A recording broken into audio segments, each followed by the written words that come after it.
Hi, it's Kane Hodder. You're listening to Death Curse Society. Keep listening. Or don't fucking listen. I don't care.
Ago on the 21st of April, out of the night, the fog rolled in. He steered a course toward the light, but it was a campfire like this one. The ship crashed against the rocks. When the fog returns to Antonio Bay, the men will rise up and search for the campfire.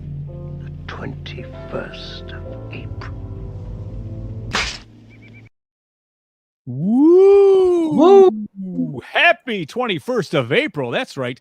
No campfire stories down on the beach. Actually, would have had to have been last night to really make it official, but it's not how we celebrate it. Hey, Death Curse Society on the air. Zigzag in the chair. Got face. Sorry, Facebook there. folks. Say what? We weren't live on Facebook. You don't know how to look at private chat, I guess. So I had to fuck with that the whole up. That's what you intro. were doing. We're not on. So Facebook. yeah, we're on Facebook now. I don't know. We're caught it. Well, I just saw like 8 more people hit the room. So yeah. So yeah, that's fun. That's great. Well, sorry if you missed it there. We're about done with StreamYard anyway. Fuck this shit. I do not condone this goddamn program. Anyway. Sinners. This public service announcement brought to you by FaZe. Yeah, man, Death Curse Society. Here we go. We're going to talk about Sinners tonight. A lot of hype going on about this film. It did very well this opening weekend, and the IMAX really, that version was the leader, I think, in all the showings. I saw it on a really screwed up thing called Screen X, which is a new thing we can talk about later. But it was interesting. It looked fascinating. Yeah, it is. It's odd because the whole theater kind of lights up when the wings come on. I'll explain it all when we get to it. But before we do all that, we've got to take care of the due diligence, as we do. Got our business. We've got business. We've got final guys and girls to thank. Our members of Death Curse Society: Christy, C-Phase, Lorena, BD, Alex, Robert, and Tyrone. I saw Tyrone's in the chat already. What's up, brother? Special thanks to the Crazy Ralphs as well. Bell's Fancy Creations, Dr. Smiley, the doctor may be in later. I don't know if he's here yet. We'll see. Morgan Crypt Horror, Raymond, the Whole Damn Enchilada Podcast, who I thought I was going to have something that maybe they did something on Thursday night that he got his Beyond box set, from Fulci. Oh, yeah. You talk about that. Mine has had for 3 days arriving on the 21st of April, and as of right now, it's not here yet. So, oh well. But that doesn't mean we didn't bring a little extra footage for you later on after we're done with Sinners. I'm going to hold on to that for now, though. We'll talk about it later. But yes, and finally, the camp counselors. never last, never least, Adam, Corey, Christy, Luke, Lou, Jimmy and Rachel, Stacy, Lynn, Orlando, Chuck shit. Dave, Carl, Patricia, Kristen, right? Yep. Kristen. That's right. And JJ.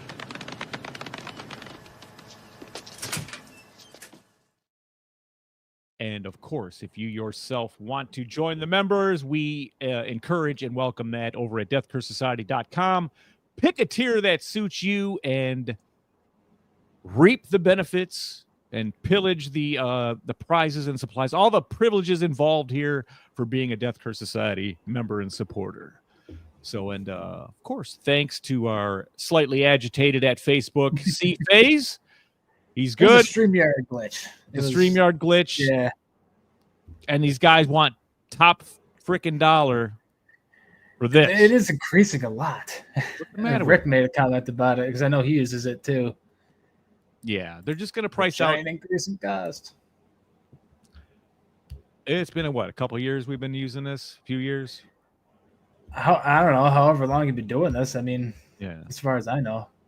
Well, we had something. We were using something. I think we had Zoom or something at the very, very beginning, the first couple, something like that. But interesting. Okay.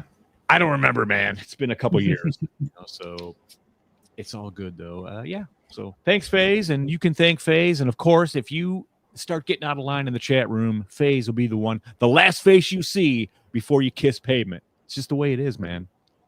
I mean, no violence here, but no violence. But if you don't bring it out of him.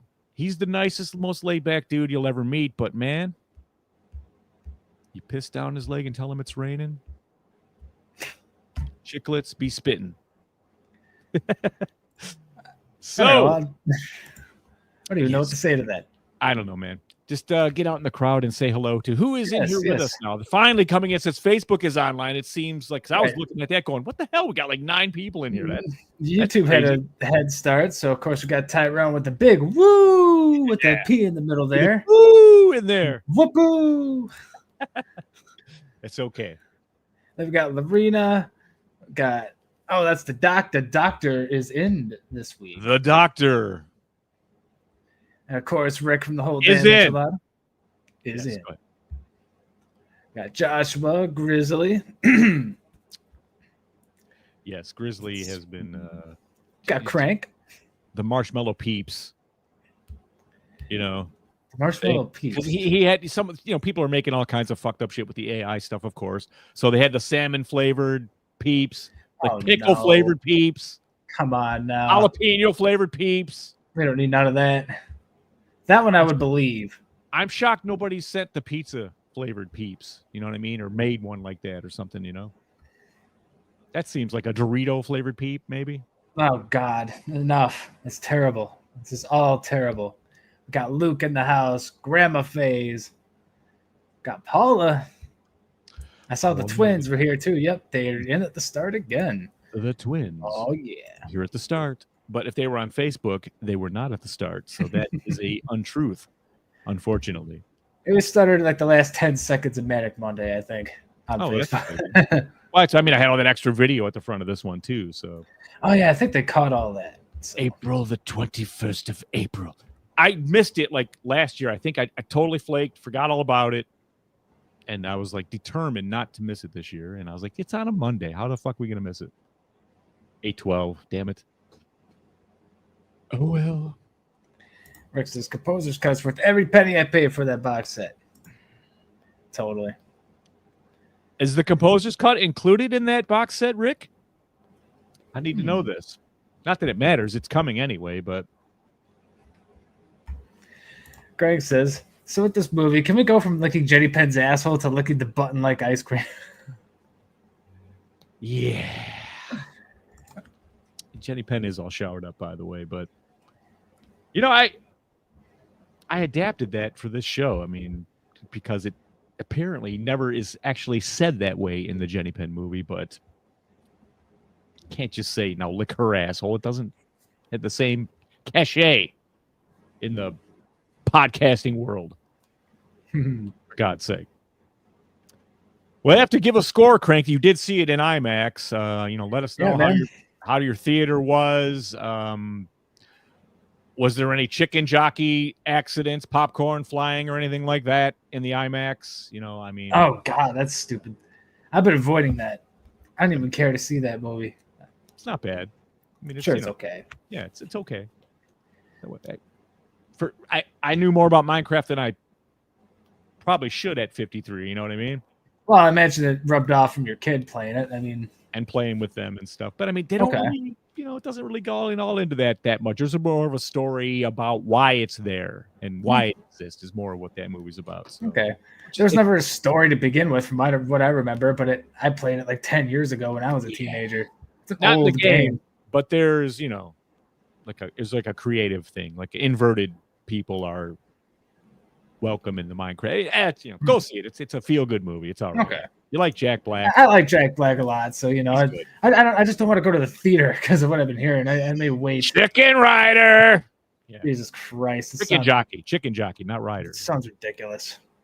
I hate rowdy theater behavior as it is, so that just sounds horrible. They were quiet as a mouse in my showing, so that's good. And it was half full theater. I mean, but we're not here to talk about Minecraft tonight. No, we are here. We are here to get less views talking about Sinner. Get less views. Well, probably because people are probably going to go if they haven't seen it because the hype is out there. And certainly. No, this movie is still very popular for a lot of good reasons. I mean, the man behind it, whose name is escaping me right now. Ryan Coogler. Yes, Ryan Coogler. Yeah. Creed and Black Panther, everything he's touched has been gold so far. And he's a gifted storyteller. And it's on display in this movie. It really is. To a point. And Michael B. Jordan as well. Thanks for pointing that out, Patricia. Did a wonderful job. Michael B. Jordan. I mean, he's playing twins. He plays himself. Yeah, it's kind of amazing. Well, there's a couple things that they do that I was kind of like, that's, I guess you could just CGI it and stuff and just take it out, remove things. There's techniques, yeah. Like there's a point where they're sitting in the front, they're passing a cigarette back and forth, and it's flawless. It's the same fucking guy, man. They're passing, it's not nothing. It's not like a guy with his face doctored up. Thinking if anything, they just took the cigarette out, or he already had it in his hand when he's going back and forth. There are a few ways that probably could have been done. I don't really know though. In this modern day, the technology is really good. Yeah, and that's a small little thing too, That too, but it's a beautiful detail. I noticed that. Crank mentions for the final girls and guys making final adjustments on the next member shirt tonight. So shipping very soon. Yeah, we're back on top of it a bit, and we're even working on the next one. So we're ready to go with that one the minute that day hits. So, but let me tell you something about this design. This is another one that I'm like, God damn it, this is great, and it's going to be just for these few people in the exclusive club. We might be able to get it into the store like some of the other ones. We'll loosen it up a little bit after. It is because this is after a few months, of course. We let them run their course, but it's rare. We don't want to do that too much, though. Exclusivity. I don't want to encourage that. Yeah, but this is a good one, man. This one is it's got the nostalgia. It just has everything you want in this kind of shirt for this kind of show. So, yeah, I will have one of these too. I will. I was like, God damn. Lorena, it's not a lip balm shirt, but that is a popular idea. We might be able to work that into. Well, probably work the lip balm onto the next one. Maybe. That's a total fucking callback. I love it. Great. In fact, I insist. Crank says it'll be in the store a month after the members receive it. 1 month. 1 month. Not bad. Policy. Mm-hmm. I don't know if that's going to be with every shirt or what, but no. It has to be something great. Like this one's really good. This one is spectacular. It's a crank as fuck design. Well, Crank made it entirely. Yeah. It was, and he worked hard on it too. Well, you'll see. Mhm. I mean, we'll show You it shall off. see. I'll be wearing it if I get it in a week Yeah. here. Yeah, that's right. Because FaZe always gets the shirts because he's in the goddamn club. I'm right over there. In Look like at Flint, that. See there. face, motherfucker. But yeah, this is a good one. I'm happy about it. I'm digging that one. You know, for some reason I see it on a green shirt. For some reason, that's what I want for me. Go ahead. Patricia, I don't know if we could do that. Oh, Or that. DCS the vibrator and DCS condoms, and especially for her pleasure. wait a minute. Does the vibrator have to be shaped like us or something like that? Is it a? I was just thinking just like a normal one with our logo on it, but I would hope not shaped like us. Good Lord.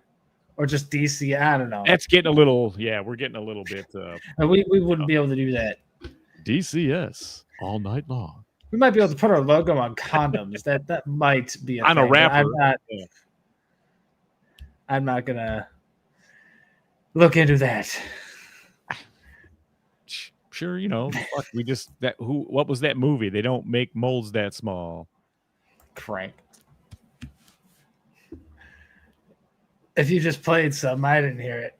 Yeah, it was just a rim shot. No, Sorry. it's all good. But well, you know, I don't think it was like to the penis size. I think we were talking just like, you know, it'd be like, you know, like a little tiki statue of something like. That's kind of weird too, man. You know what? Let's just go ahead and move on to what the subject of the matter is tonight. The Sinners, movie man. Sinners, and the anticipation with FaZe stepping up to the mic. Go ahead, sir. When did I first see a trailer for this? I don't know if it was in the theater or when we did that video at the beginning of the year, but our anticipated movies of the year. This was high on my list for that. It was in the top 5 somewhere. But every time I saw the trailer, I'm just like, yep, can't wait to see that. Can't wait to see that. Can't wait to review it. I was going to force it on the review list if it wasn't already, but well, it had to be. First, I didn't. It doesn't look like it's going to be a horror movie. Looks like it's going to be, you know, in that vein of A Color Purple, something like that. You know, just a period piece, which I fucking love anyway. So, and God, I wish Colonel was around too, because we need his keen eye for detail on the actual set designs of 1932, because Sinners takes place in 1932, 58 years after the end of slavery, the abolition of it. So, this is it's great. I mean, I same thing. My anticipation of it was okay. You know, I was like already like, wow, it looks 1932's blues music and takes place in Mississippi. Oh yeah, this is gonna be fucking awesome. Hell yeah! Here come the vampires. I'm like, all right, yes. And you're peeking a little bit there.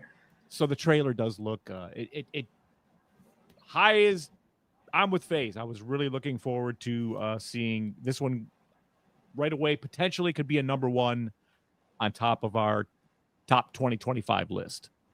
So yes, anticipation probably as high as it can get after I saw that trailer. And then they didn't add too much to it, even when they expanded it a little bit. That's true. They didn't need to, in my opinion. They didn't need to. But there were a couple of key things they did reveal in that trailer, like when what's her fucking name, Mary.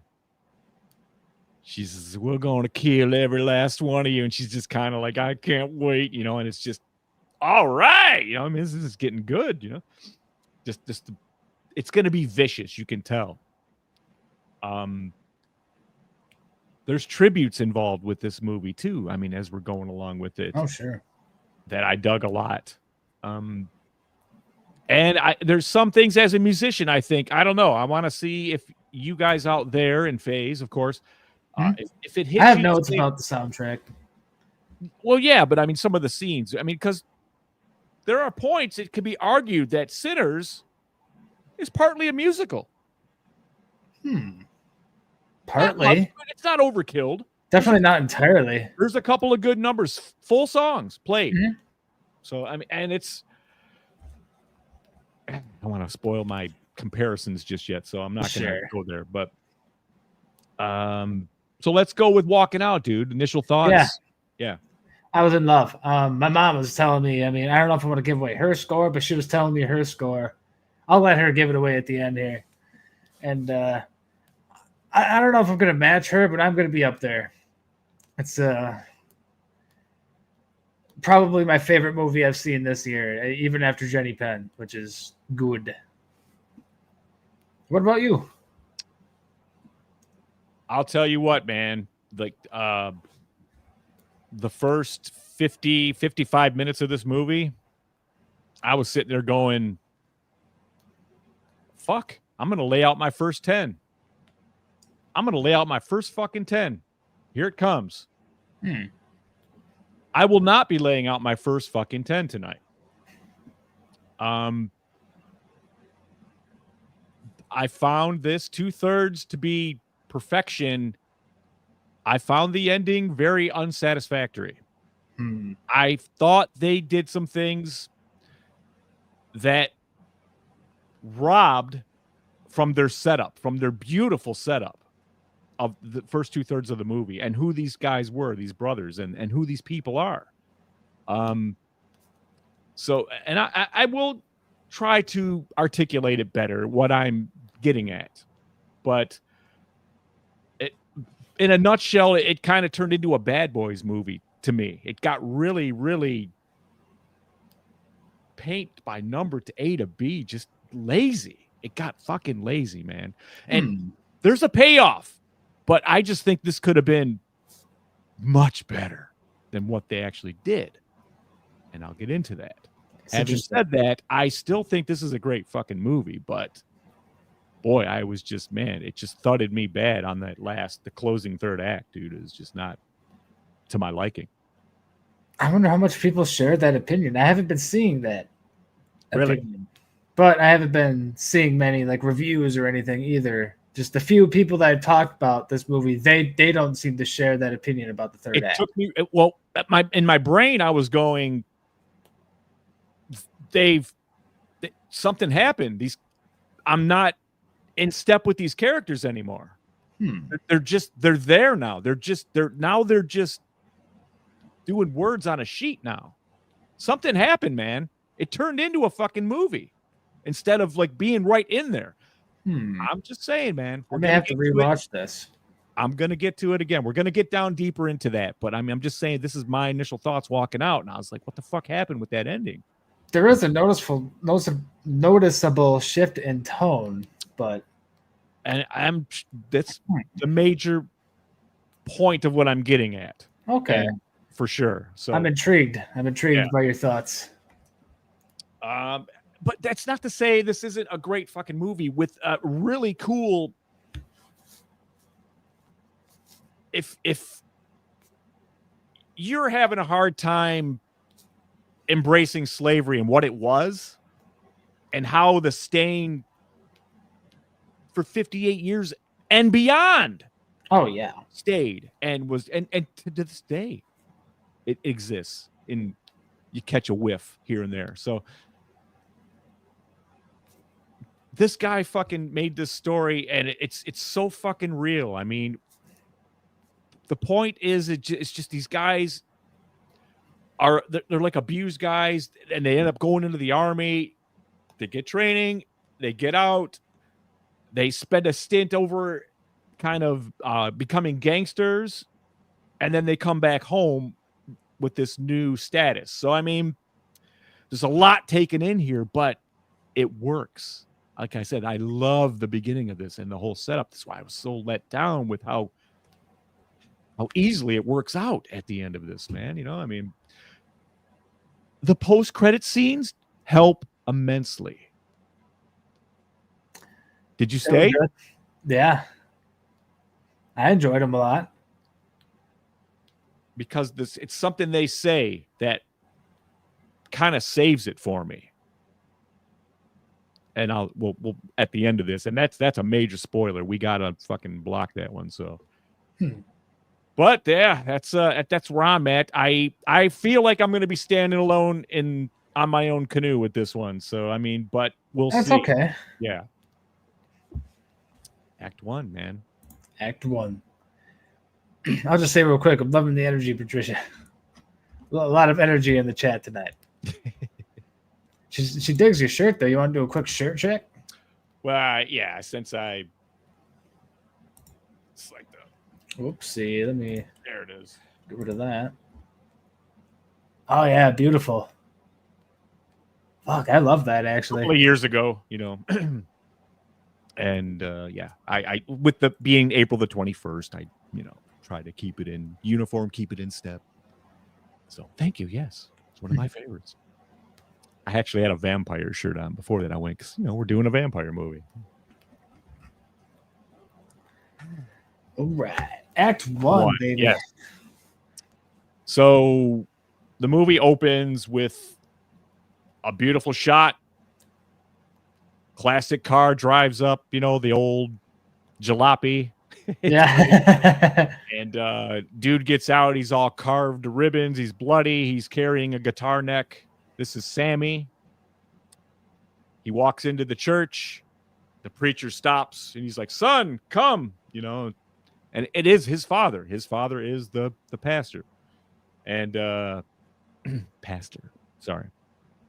And he's saying, "Release Satan, let it go, son, let it go." And like these visions are popping in of him impaling dad with the guitar neck and havoc and chaos and all this. And it just kind of stops with an embrace and then goes the night before.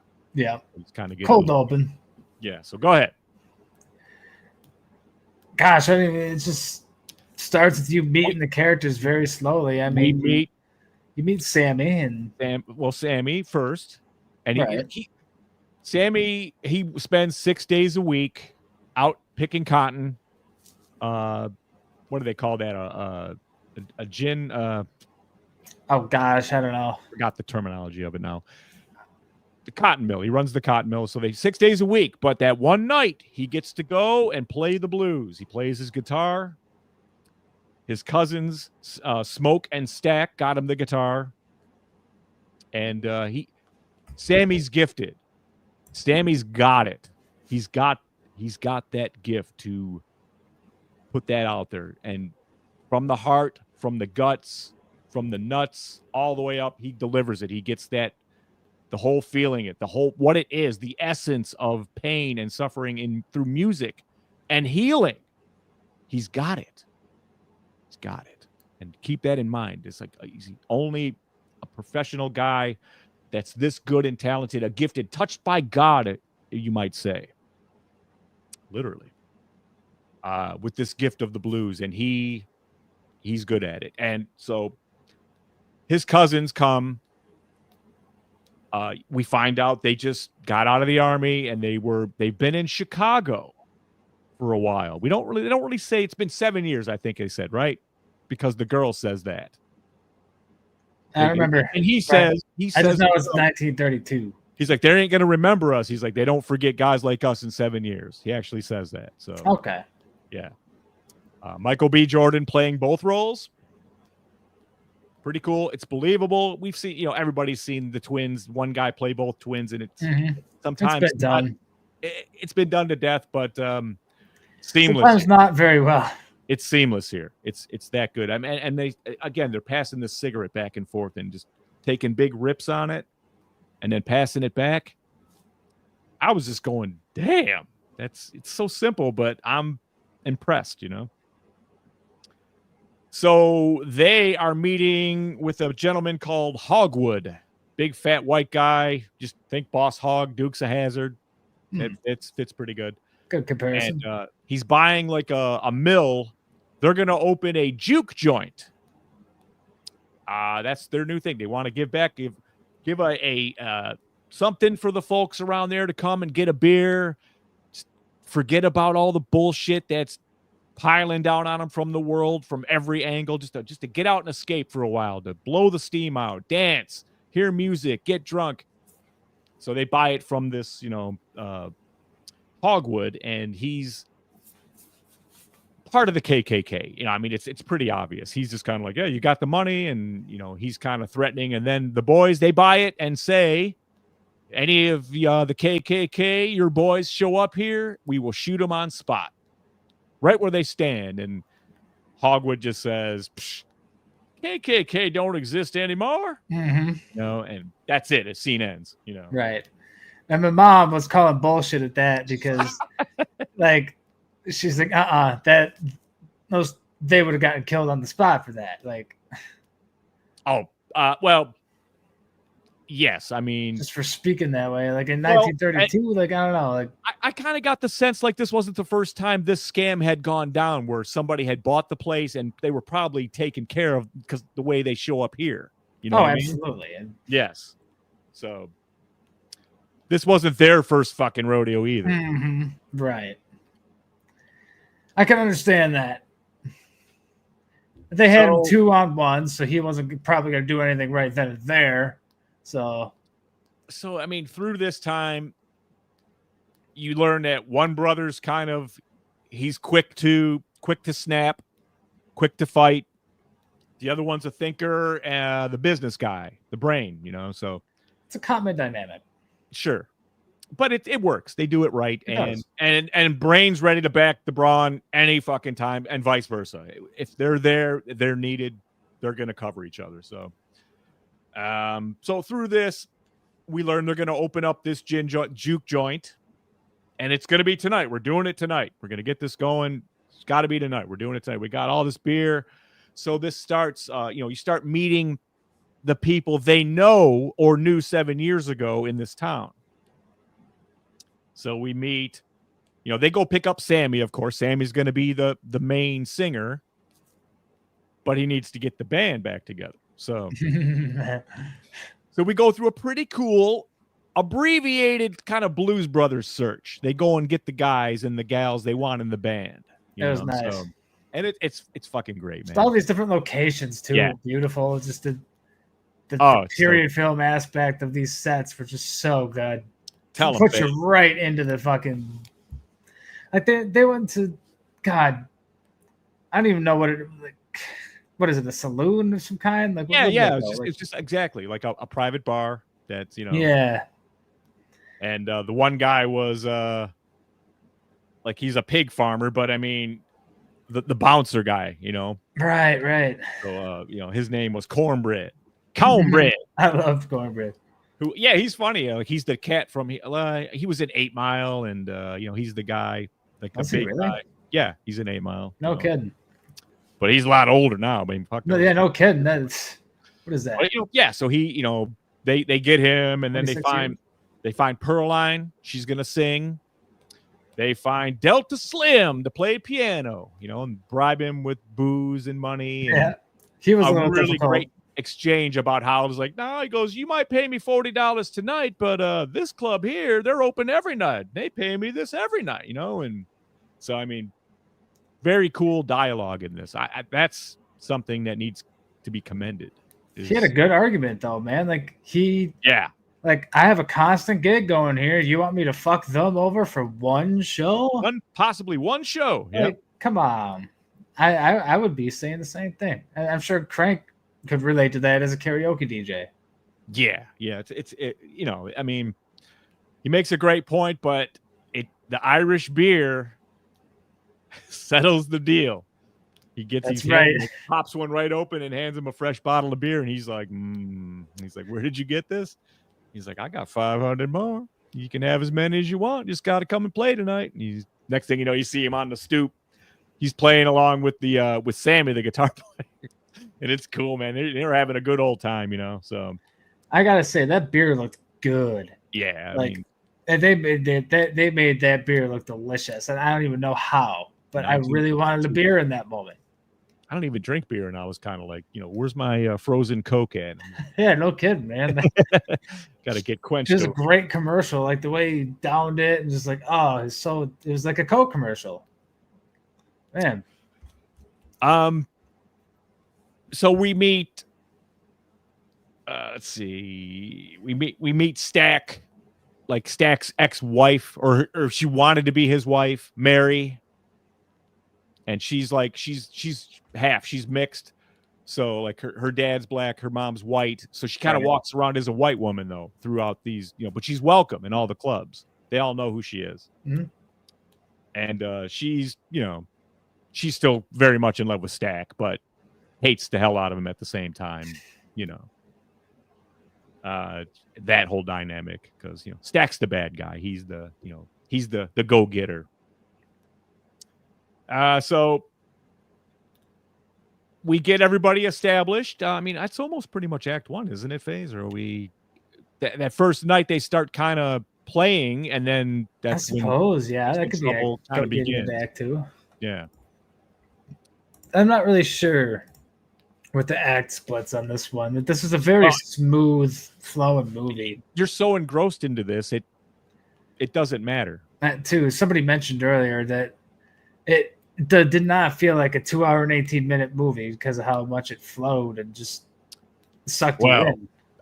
Not for me, at least. I digress, because that ending caught me really fucking fast. Well, yeah. Minus the people who didn't like the ending. So, yeah, okay, so our juke joint is ready to go. We've got the band. The people are starting to show up. We've got patrons. We've got bartenders. We've got music. It's all going on. It's great. And I think that's when we get a number or two, because while Sammy's playing along,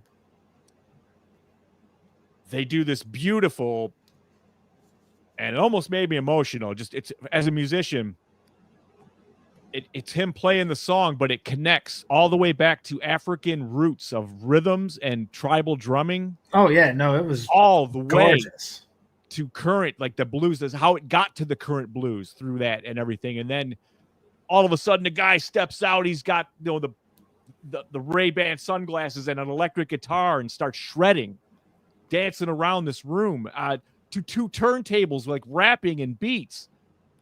It blew my fucking mind, man. How'd you feel about that scene, FaZe?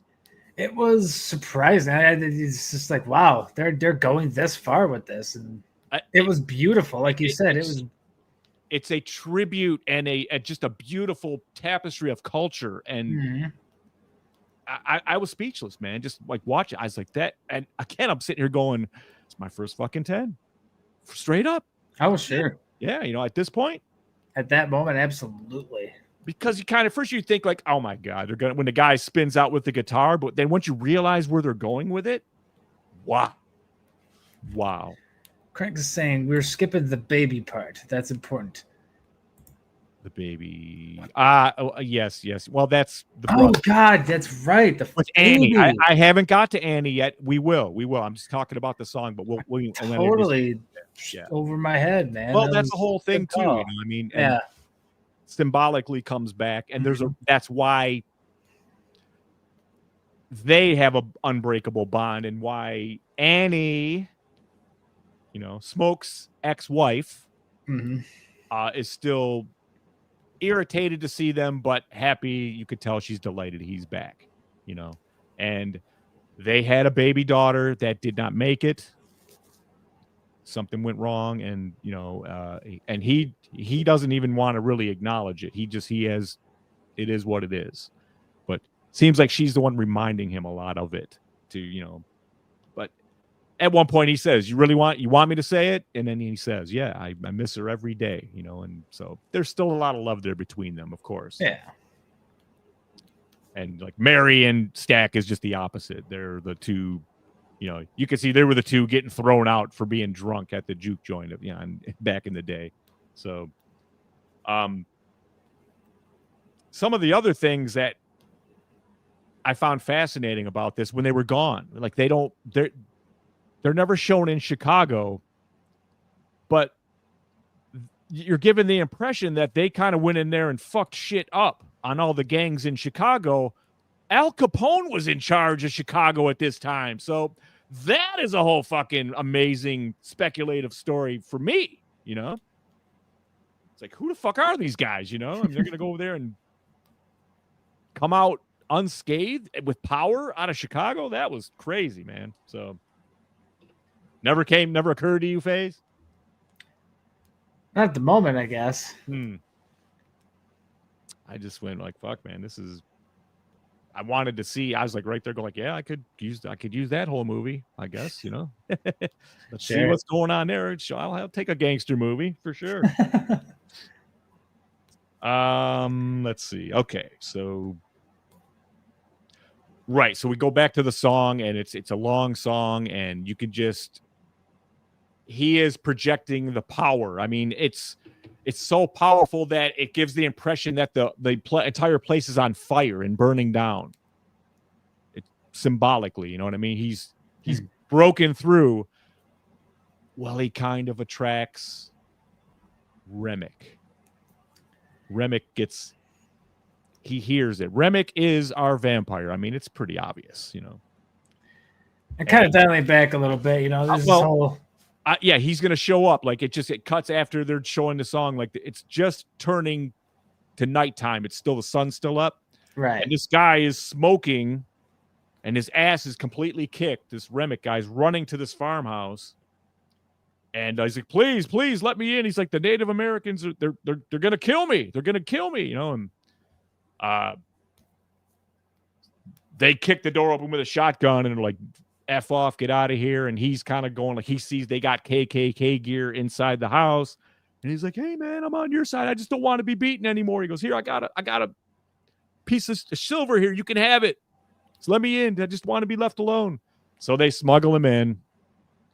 The Indians show up and say, hey, we think there's a guy in there and we just want him. We just want to take him and we'll leave you alone. And they're just like, the wife's up there with the shotgun going, get out of here. We don't, he ain't here and he had never been here, and they're like, they're kind of looking over his shoulder. Are you sure? And then he finally says, he's not what he says he is.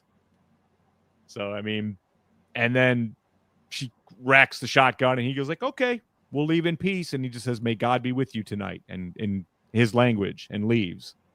And that's it. You never see the Indians again. They don't come back. She shuts the door, walks back in, and finds, their names are Bo and Grace, these two hillbillies, redneck, racist idiots. And she finds Bo is down, face down, covered in blood. The Remick is sitting in the chair going, no. He'll be fine. Just a minute, and he's got blood coming all down his shirt and everything, but he's not half as beat up as he was now. So you get the point. He's healing up with the blood real quick. Right. And then Bo stands up with a big gaping hole in his neck. So Remick turns Bo and Mary into vampires. So now they're a trio. Right? And then that's kind of when we hear the music. And that's what attracts Remick to the juke joint. There's also all this talk about, if you play that music, you'll attract the demons, because that was always kind of a thing back then with blues. And his father, the pastor, warned him. He goes, you dance with the devil, sometimes he follows you home. Right. That was a prominent statement as well, that. That was a common thing from back in the day. Sure. And it ties into the story that this is kind of sort of based off, which I'll get into later. Yes. FaZe went deep on the fucking my mom did this thing, man. Yeah, kind of worked with me on that. It's all right. It's good.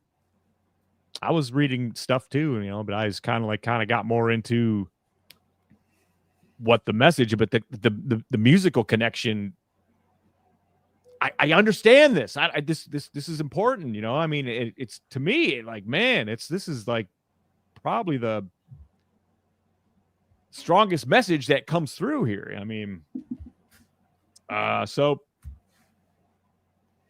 they're playing the song, Sammy's belting it out, man. And, he hears it, and he's just like, it's like follows it like almost like the pie in the cartoons with the vapors coming off. And he's just following it. And they walk over to the juke joint, and say, hey, it sounds like a great time in there. That's our kind of music. We want to come and play too. And then they kind of break into a little song, the three of them. Different style, but what was that? Was it kind of, it felt kind of Irish to me, but I don't know. Irish. Oh, of course. I mean, he was Yeah. It was more of a like that kind of Irish jig feel to it. Yeah. Yeah. And he's like, yeah, just let us all come on in. Just let's go in and have fun. Come on, let's all go in. And they're just standing there and they're just like, well, it's just getting weird, that they won't invite him in and that you're starting to feel. So the one's kind of hip to it, so she starts asking questions like, so where'd you come from and everything? And they end up turning him away. I don't want to spoil that because that's a good exchange right there. That is a good one. Yeah, we could leave that. Let's leave that one alone. So they leave, and they're off in the back of the yard, kind of. It's still kind of on the property, but they're in the corner. They got a little fire going, pot of coffee, and they're jamming. They're playing their tunes. Mary doesn't think she's like, she's a badass. She's a bad bitch, so she's gonna go out there and just feel them out, see what's what, see who they really are. She's the white girl, so she feels like she would have more of an edge. Of course, getting them to admit exactly what they're up to. Who they are, what are they really doing? Yeah, right. Find out. If they're in the Klan, she's gonna find out. Mm-hmm. And some of the things they start saying to her, I'm again not gonna tell you because you need to see it. But she pretty much tells them to go fuck themselves. And yeah, like, God, you guys are a bunch of weirdos. Turns to walk away, and she's back to him, not looking at him. Well, Remick stands up. And right as the scene fucking cuts, you see he just floats up like he's weightless. Just a quick, and then that scene's done. Yep. That's it. That's awesome, dude. That was good. It's fucking so trippy, man. It didn't it cut to, and it cut to the next scene. Woman singing. Yeah. Like, loud, like scream singing, like it was perfect. Woo, man.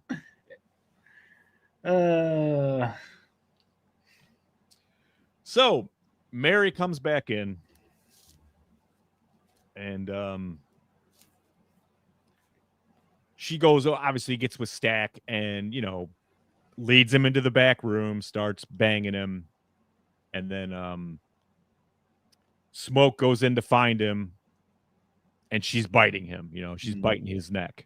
She was invited right in because, of course, they let her in, Yeah. And they, come on in, sure. Without even thinking about it, yep, they invited her in. Cornbread. It was Cornbread because she's like, ain't y'all gonna invite me in? He's all like, oh, of course, come on in. Yep. So yeah. Wow. And Cornbread is too nice, too kind. He's too good. So Smoke starts shooting Mary, and she just gets up and runs out like double vampire speed. Yeah. Oh yeah. And makes it. Gets out. All the music stops when the bullets fire out too. Like it cuts out there and everybody's just like, what's going on? Why are there bullets firing? So you kind of see what's happening here. We're turning into From Dusk Till Dawn here. 1932 style. Interesting. Yes. Interesting comparison. It's not exactly the same. No. It's the same concept. So it turns into a survival bit. Oh yeah. Gotta make it till dawn. That's it. And they figured out pretty quickly that they are dealing with vampires. So yeah. Cornbread goes to take a piss. He puts Delta to watch the door, the piano player. And finally Smoke comes up and says, where the hell is Cornbread? And he's like, dude, he went off to take a piss like 45 minutes ago. He goes, I got to get in here and piss myself. Come on. And I'm trying to think something happened right there while he was not watching the door. I think that's when Mary got in, when Cornbread was gone, wasn't it? Stack was the one. Delta let him in. Delta Slim let Mary in. That's the one that let her in. Oh, okay. Yeah, that's it. I had that wrong. Yeah. There are a lot of characters to manage and remember here. And there's a lot of it mixed up in my head, especially with two of them being Michael B. Jordan. Yeah. So, yeah, Mary gets in, bites Smoke. Bites Stack. God damn it. Smoke Stack. Smoke Stack, the twins. Yep. And so they lock him in there because he's bit. And they know she's going to get reinforcements, Remick and the guys and everything, the other two. So he's going, okay.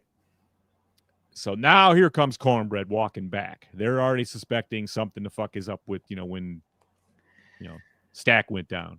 Didn't they tell everyone to go home by now? Like everybody, the party's over. Yeah, they stay. Well, was it right before Cornbread or right after that? It was either right one or the other because fuck, I don't know. It doesn't matter because all the patrons get bit. They get attacked. Well, right. That isn't revealed right now, but yeah, they end up getting got anyway. Yeah, they get bit. I mean, they tell everyone to leave except for like the main family members end up staying. The people that are close to our main cast. Yeah, it's very, like I said, you pretty much got 5 people in there. It's the same as from Dusk Till Dawn. It's fucking same.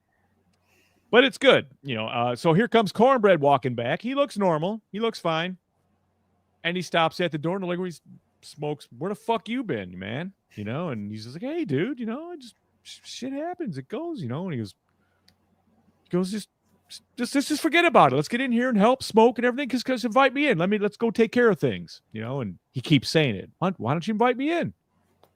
And then he finally goes, hey, you've been in and out of here all night. Why all of a sudden you need an invite to come in? It's like, I'm just being neighborly, man. He goes, that's just being polite. That's all that is.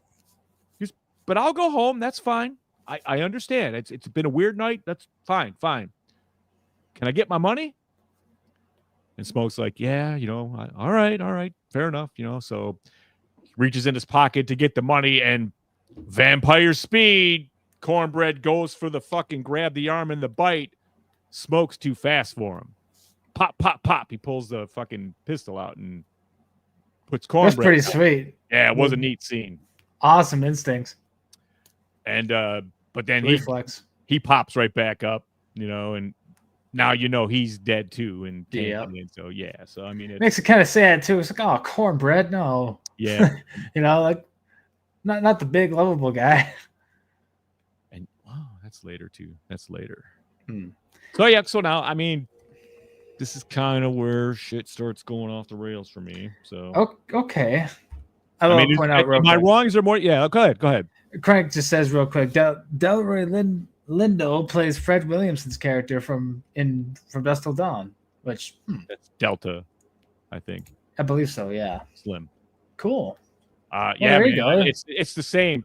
There are similarities here. So, and Lorena agrees with the Dusk Till Dawn connection. Yeah. The movie. Yeah, I can totally see that. It's hard to. I mean, and it takes different turns than what that is. It's just the same concept and setup. And the bit is the survival till dawn bit. That's right. Which you've seen before. That's what I'm getting at. Sure. Let's see here. Oh yeah. I mean, all the cool vampire rules apply in this movie. Which, thank you for that, Ryan Coogler. Oh sure. He did play by the rules, by big time. Yeah, he did, man. And this is now the From Dusk Till Dawn tribute. It's tribute, whatever. The style is there. That's great. But then they did something that is directly related to the thing. When I loved it, dude. They did the blood test, but instead of a blood test, it was a garlic test. Garlic test. Oh, that was good. I did not make that connection with the thing, but that is so good, dude. That is good, genius. Man. That's a genius connection to make, dude. Garlic test. Everybody's got to eat some garlic. Man. Wow. And of course, garlic's nasty, so it's hard to get everybody to eat that. I'm not going to say what the garlic test reveals, but sure. It's not the same as the thing. It doesn't really turn anybody out, but it's very, very funny and entertaining. So just enjoy that. But weren't they pickled or? Yes, that was one of the jokes. That was fucking pickled garlic sounds horrid. Just a nightmare. And they're eating them whole too, the whole cloves, man. You can hear them crunching down on them. The piece, the main, where the flavor is, where the stank is. Yeah, where it all. Oh my god, you have to brush your teeth 100 times to get that out. It didn't have no Colgate in 1932. Woo, man. Well, I don't know. Maybe they did. I don't know how old Colgate is.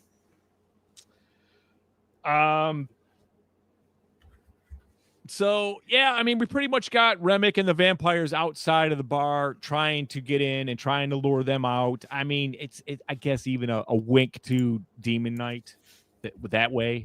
They're surrounded, like instead of demons, it's vampires. And they take out some vampires here and there. They'll get one, and then they make deals amongst themselves. They settle. A lot of stuff gets squashed and settled of personal stuff that they have, which you should enjoy to take in yourselves. I'm not going to go ahead and spoil it, but I mean it's important to the thing. And then some of them make pacts. If I get bit, you know what to do, which we've seen in every fucking movie that a vampire. Yeah, it's okay though. To make it a little more believable. I get it. And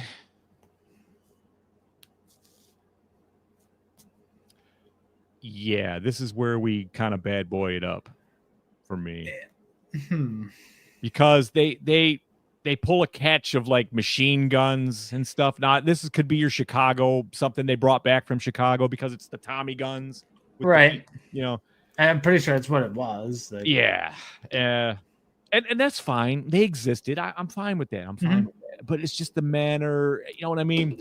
The bullet time walking towards the camera, the Predator fucking thing, I mean, it turned into an action movie for a couple minutes there. Turned into an action movie after you had the greatest, moodiest setup from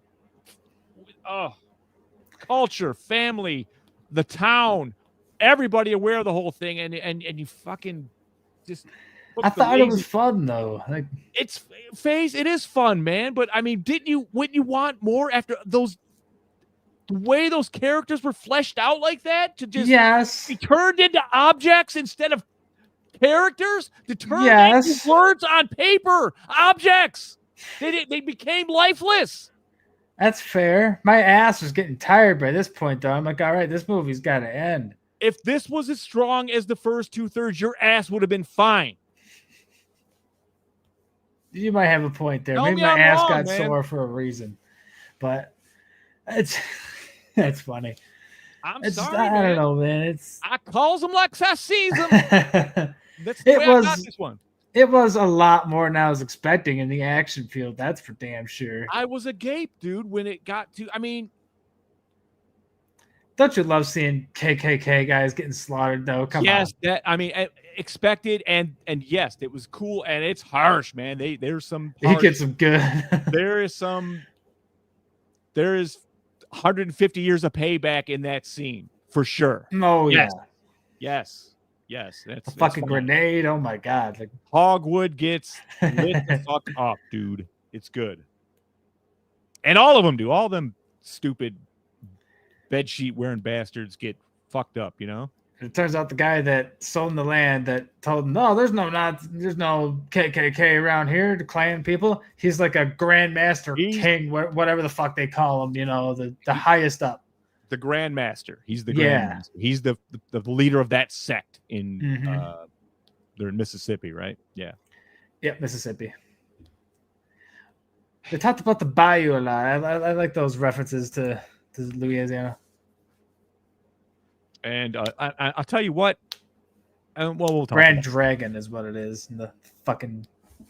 We'll talk about the set design and everything on the end when we get into the how that looked and everything and how they shot it.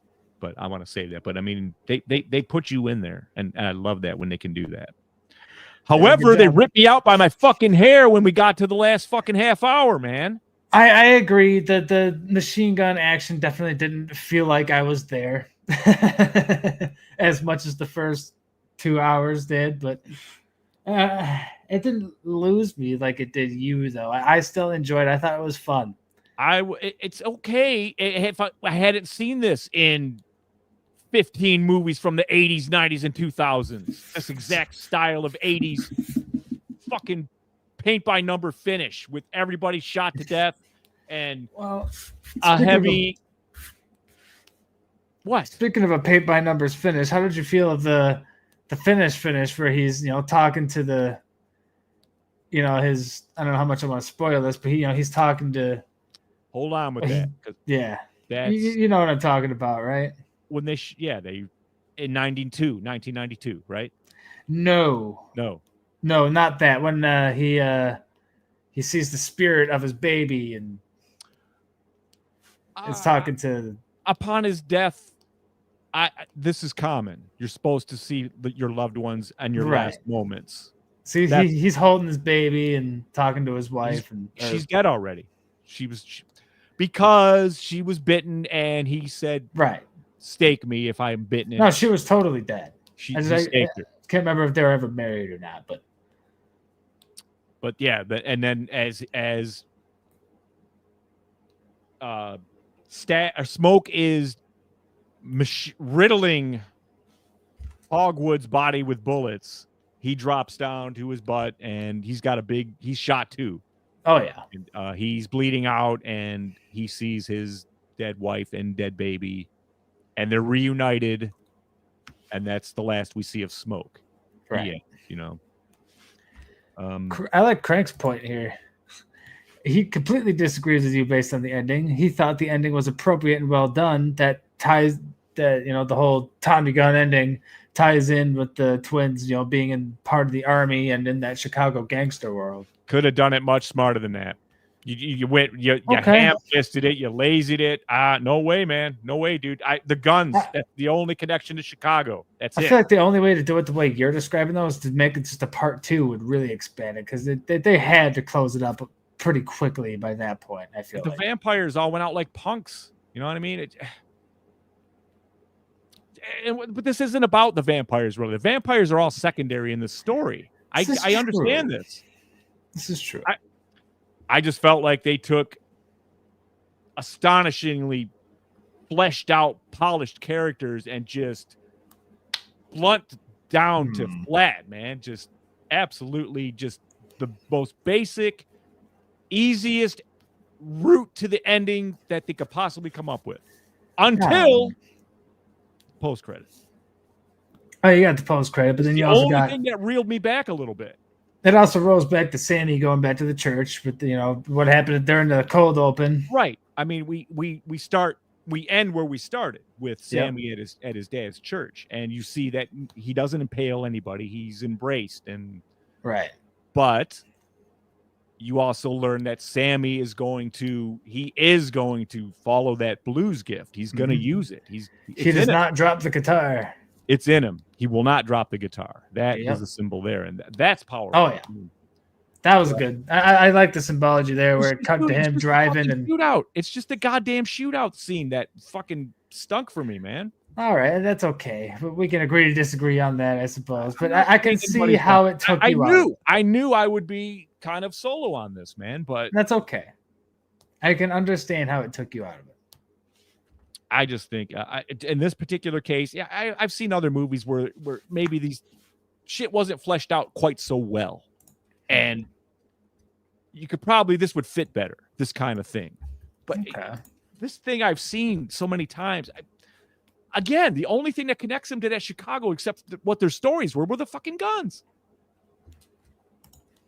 I don't know. Well, the guns and the way they handled them. And that's where a prequel would be cool, seeing a mob type movie. Sure. The 7 years they're gone. I'm in for that.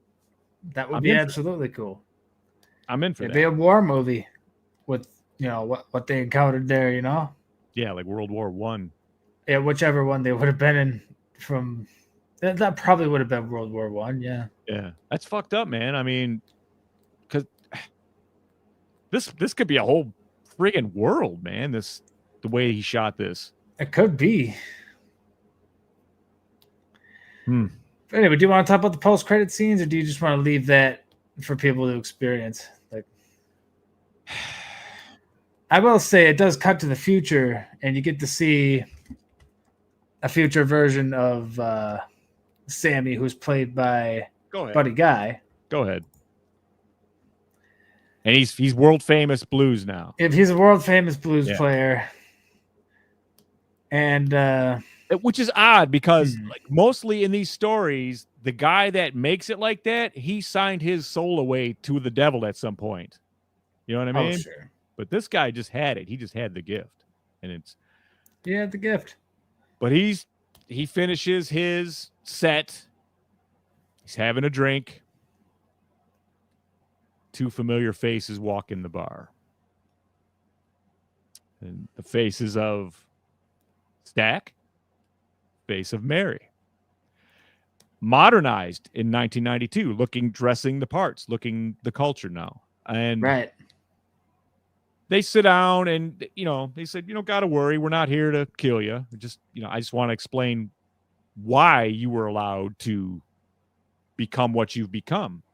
And it was because Smoke said to him, you leave Sammy alone. You let him be. Because Smoke was going to kill, you thought he was going to kill Stack, and he obviously did not. But something Sammy says, because he just honest, they you could tell they're a bit standoffish, obviously. But he says, that night before everything went bad, this was the night I felt freest and most alive. It was the best night of my life, and they all kind of agree on that. And it's just that. Sure. Fucking That was a touching scene. Saved the movie for me. There you go. Because I can accept that, man. I mean, Oh, absolutely. As blues, dude, That was beautiful. The way they portrayed that scene, just that the whole time inside of that juke joint was beautiful. Up until the shit hit the fan. and it's okay. So I get it. Even while they're battling it out and everything, it's okay. It's just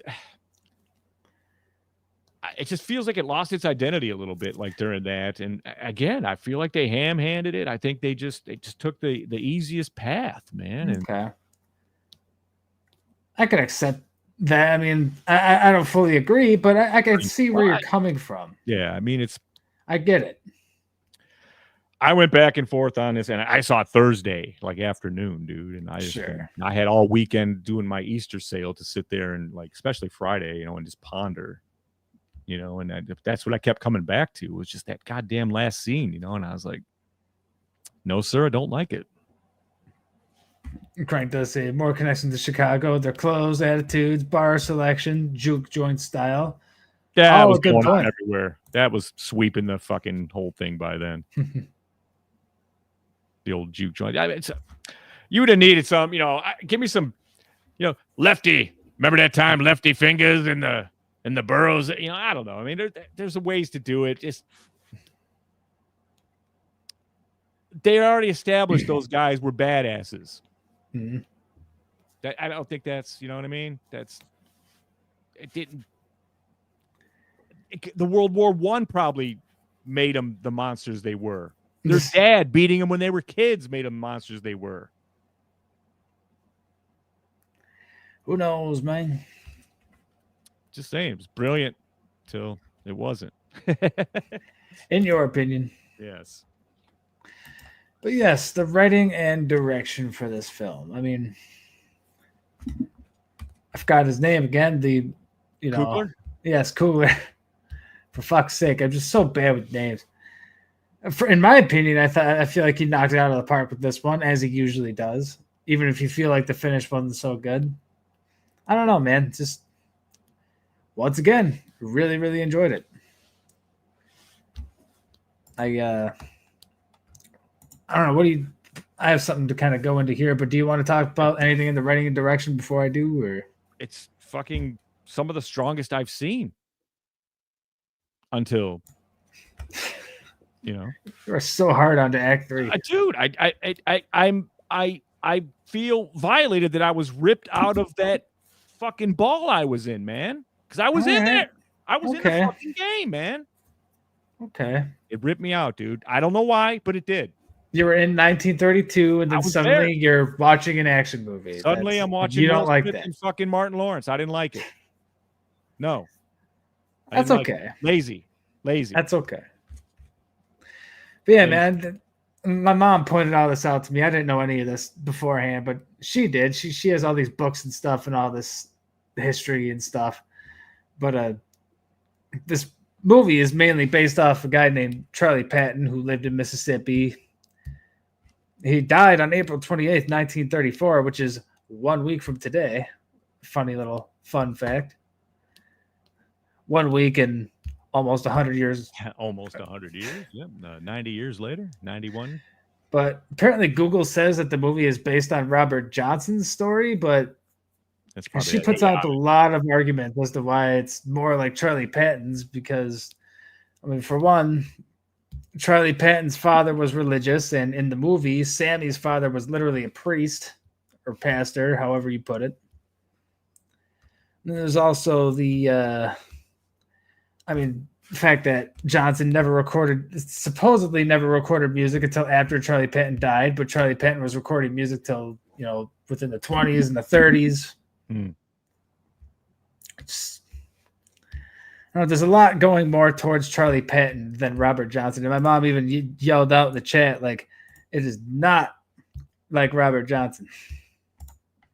So I don't know. It's and that's fine. It's inspired by that. That's fine too. I mean, but man, just I don't know. She also showed me this book, like this illustrated book that kind of goes into the Patton story. And see, it looks like Patton recorded from 29 to 34. Nice. Those heavy ass records. And yeah, he did play a resonator, which she was thinking he didn't, but she Googled it and he did. So, because that was a resonator guitar that he was playing. Yes. she was unsure about that, but apparently that is accurate. That was probably the best effect too, like gore wise, was when he brained that guy with that thing. Those fucking guitars are so fucking heavy. I don't know if anyone's ever had a resonator in their hand, man, but those motherfuckers are heavy. Like, they're weighty. I've never played one, but I have felt them before. Oh God, they're fucking crazy. Fucking weigh like total weapon. 20 pounds feels like, man. And he's just hauling that thing everywhere. Yep. He must be pretty strong. I loved that. I loved that he knew that was his wings. You know what I mean? Out of there. That was fucking great. Just fucking brilliant, man. Just fucking really brilliant. The whole setup. Such great characters, And all right, it's enjoyable. Having said that, just certainly my soiling of it and what I think of it shouldn't stop you from enjoying it either. I don't. Oh, absolutely. And everybody should go and watch this. Oh, yeah. It looks like they are too, though. Right. Who in the chat? It looks like most of you have. Who hasn't seen this yet? If anybody in the chat hasn't. But what did you think of the casting and acting? Besides the obvious Michael B. Jordan, that's his role. Yeah. He's pretty much. I think he's definitely been in Black Panther. He was in Creed. He was in Black Panther. He's in everything with Coogler. I remember this.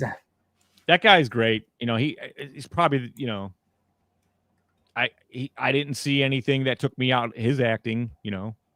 While they were setting all that up and everything. So I was in, man. Like I said, they pulled me right in with that.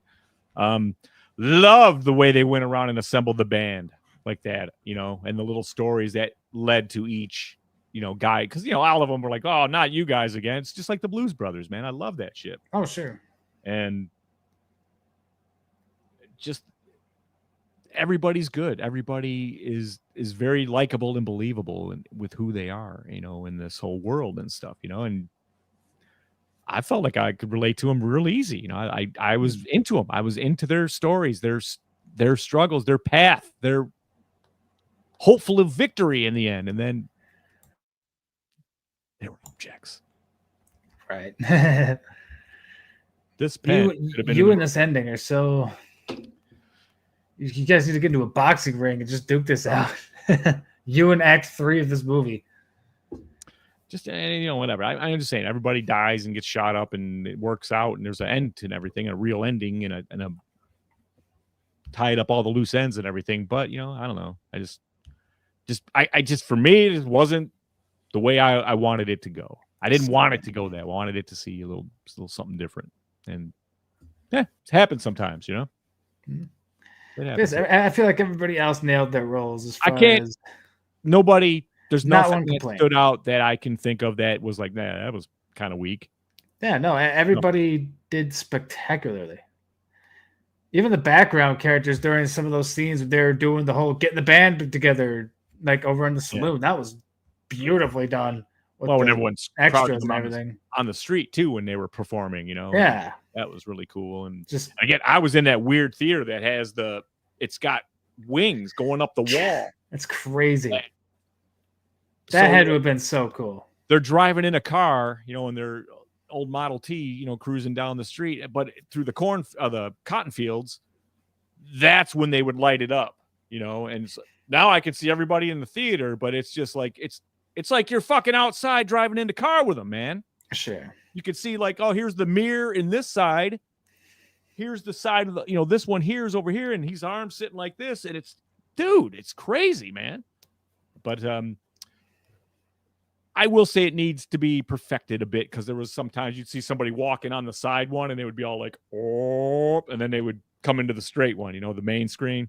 But they had to do kind of like Interesting. Think Han Solo in the new Star Wars, A New Hope, when Han Solo steps over the CGI Jabba the Hutt. Oh, how ridiculous that looks.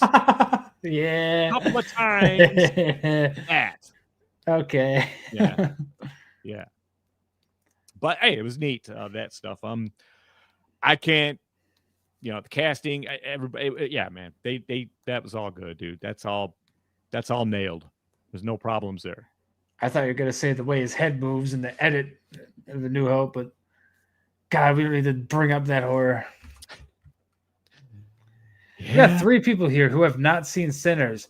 Doc, Grizzly, Paula, go see this thing, man. I think all 3 of you would love this.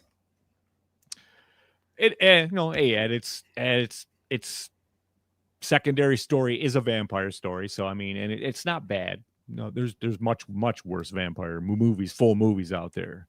Oh, sure. So the vampire nuggets you get, they're cool. It's good. And like we said, they follow the rules with the vampires. It's not overly bloody either. I mean, you see some blood flying, but I think it's mostly CGI, but it's like when they come walking out after biting somebody or waking up dead, they're covered in blood on their white shirts. That is cool. That looks good. True. That looks not everybody's gonna go crazy with the blood, though. I mean, I get that, especially when it's CGI. Well, there's no like Romero. There's no flesh tearing when they bite a neck or anything like that. Right. Not everybody can pull a Romero. Right. You know, but hey, I got no problem with that. You know, I see the next one there. That's a good one too, buddy. It's the best topic of. Holy shit! I had to add this to the usual lineup of topics because this is the highlight of the movie. This is what almost made this a 10 out of 10. I'm gonna buy this vinyl. Oh yeah, dude, that would be. Oh fuck yeah, totally. I'm gonna buy this one. Oh, this would sound so good on vinyl. Oh man, it's good, dude. It's this is a solid. I have no idea who composed this. Any of the the score. You know, the songs are the songs. You know. I mean, I think it was a lot of different people. There was a lot of inspiration. But my mom knows about a lot of old blues and stuff, and she said she was hearing some Elmore James and some Geeshie Wiley, and of course Buddy Guy at the end. It commented on a few things. You can't knock the music any part of this movie at all. Well, you can say. I mean, it wasn't all accurate to the period because I mean, my mom even mentioned like Wang Dang Doodle wasn't written until the late 50s, but that's okay. Like, no, it ain't. Uh-oh. It's gonna take me a second to get rid of that comment, or I could just do this. Actually, I screwed up. Got a fun I'll just one? say, Buddy Guy, baby. I'm not your guy, buddy. And Rick Paulton points out the pastor was Saul Williams. If you're not familiar, check out his album. Amethyst Rockstar. Amethyst Rockstar. Yeah, it seems like he went and got a lot of people that were, that fucking music thread I talk about that touched me so. I think that probably was attractive to everybody that came on that performed, that whole thing, because goddamn, dude, what a depiction. I mean, of the history of that culture and that style of music and the evolution of it. I hope that scene gets put on YouTube, like in one of those like that could probably quick cuts on YouTube. I would like to see that nominated. Oh, that 100%. Because because that scene is the highlight of the movie, big time. Does it not help you understand my disappointment to where this went from where it was? I get it. But they were not going to maintain that theme for a whole 2 hours and 18 minutes. I get why it went in the direction that it went. I'm with Crank on this one. I'm sorry. Had me convinced that it was gonna stay to that level, kind of like where I was just gonna be wowed the entire from right through it, man. I couldn't wait to get to it where we were going, and I feel like they gave it a good enough reason to be what it ended up becoming. So with the whole Chicago background awards, it fits. It's fine. I just think it's just not Ziggy as fuck. Would have been a little fucking. I don't know, man. Just I don't know. Yeah, I get it. It's okay, man. We all got our opinion. Well, man, we obviously know your least favorite, at least turn of the moment here. But what is your? I guess we got to our. What's your second favorite moment? Because we just pretty much got into our favorite moment. Yeah, the song was my favorite by far, dude.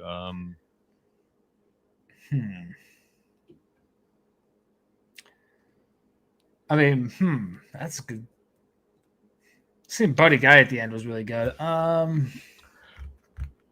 Just Buddy Guy playing Sammy and saying in his eyes that moment before things went bad, I was free. We were free. And that was delivered with perfection. And and when the two agree, that was my best night too. That was the last night I saw my brother alive. Oh, sure. I was just like, God damn, dude. Way to raise the stakes a bit on the moment. I was just like, yep, that's it for sure. Yeah. I think I'm gonna have to agree with you on that. That's too good of a scene. There's too many great moments in this movie, but those two really stick out. But how poignant is that in 1992 he's saying that's the last time I felt free, even fucking now? Oh, sure. That's got power behind it. Absolutely. That's 1992, and it's not even that much better now. Hey, Tanya, it's been a while. Have you seen Sinners? If not, come on, watch it. It's a good one. Well, you ready to score this bad boy? Oh, I suppose. I feel like I made you go first the past couple of times, so I could probably. I made Crank go first the last time because he was actually here, but I can go ahead and go first. I know what you're gonna do. You're gonna score the hell out of this one. So go ahead. Well, of course I'm gonna score the hell out of this one. My score's not as probably. I'm not gonna do what you think I'm gonna do. I tell you that much. Oh, I know, because I don't think you're gonna slash it. No, I was only pissed for 10 minutes, 20 minutes. Until the scene we just talked about. I get it, but yeah, man, just loved it, and I loved it even more. My mom went into like the whole, Charlie Patton story, and just I love the music. Just man, there's just so much to love about this thing. I have a hard time with movies that are long. Like my ass gets a little sore sitting for a long time. And you blame it on what you say a shitty third act. I just blame it on a long run time. But even that didn't take me out of it. See, I got to stop you there because the counterpoint of that is how come I went and saw The Lord of the Rings for 3.5 hours? My ass was fine, dude. Fine. My ass was not, man. I cannot sit through all of Lord of the Rings. I've never seen it in the theater. I've only ever seen it on my the extended cut Blu-rays. Even on your couch, your ass will hurt probably. To make your point, though, my ass never hurt in this movie. I never got to the ass hurting phase. It was just right at the end, though, because I'm like, all right, the 2-hour point, I need to stretch, I need to get up, I need to walk. But that's just me. That's just my scoliosis body. That said, I liked this more than Jenny Penn. I gave Jenny Penn a 9.5. However, I mean, I don't like going in the middle of I do even than 0.5. You know, you can't do like a 0.6 or anything like that. And I don't hand out 10. So I'm going to also give this a 9.5. However, it is above Jenny Penn by a hair. Ziggy? 9.5. Yeah.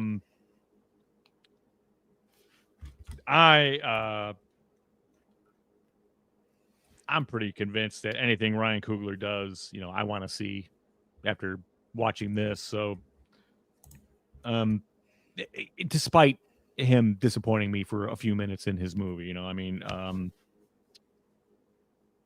this is, like I said, dude, if you don't know, or you're not real into, or never grasped or listened in elementary, junior high school about the whole fucking thing, how shitty things were for the whole slavery, that whole fucking thing, the life of these people and how they had to get through it and rising above it, and, you know, still having a gift of powerful release like this. And then the way he captured it, just tying it into the whole fucking beginning of the culture, back to the homeland, all to the future and beyond, man. I was fucking split my wig, dude. Split my fucking wig. I was sitting there the whole time going, this is gonna be my first 10, man.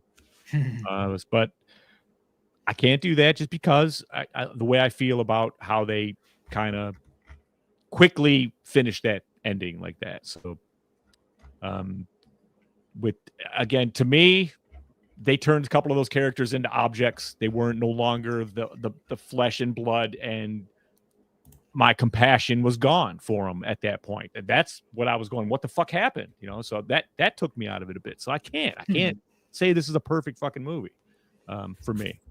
Having said that, this is probably the strongest entry we've had this year. It's better than Jenny Penn. It just is. It just is. It's vampire. It does have the horror, but I mean, dude, the culture shit is what really fucking rocked me in this thing. So, thank God for that post-credit scene. And I will say, 8.5. Nice. Yep. 8.5. Bad. Just doing a little math here. Oh, wow. That's easy. So I'll just say here, Crank puts out a score. My score is a solid 9, not quite my favorite of the year so far, but upon a second watch, that may change. So I am going to go see this again. My son actually wants to go see this. You know, okay. He's here. His friends were talking about it, and he's like, "Well, Dad, that song." I was like, "All right, you know, okay.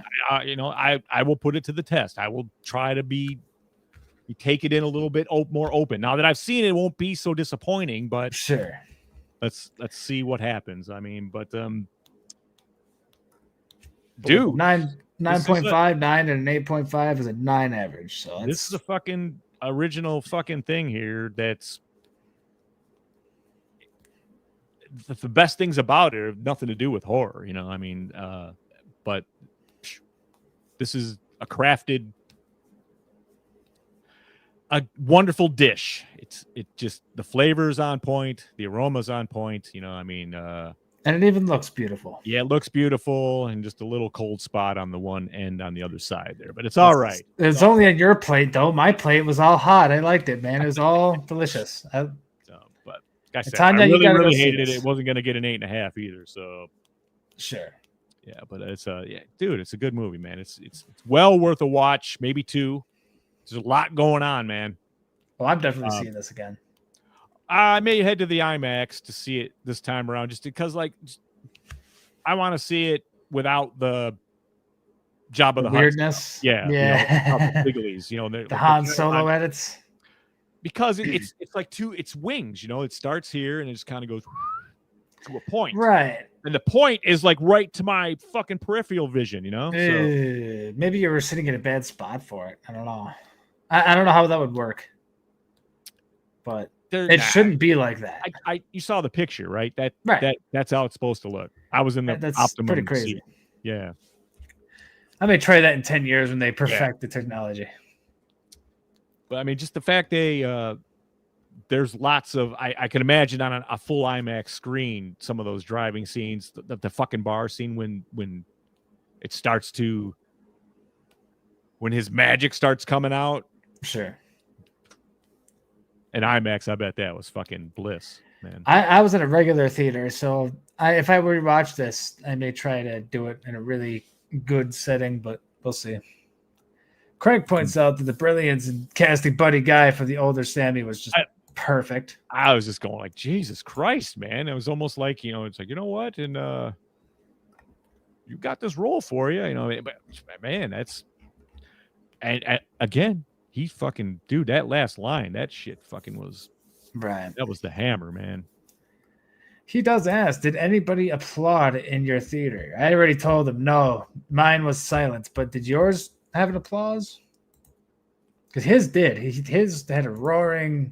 No, there was a lot of us standing around going, wow, good fucking movie, man. I mean, so nobody cheered or clapped. But again, I was in there on Thursday at 3:00 with a dozen people, so.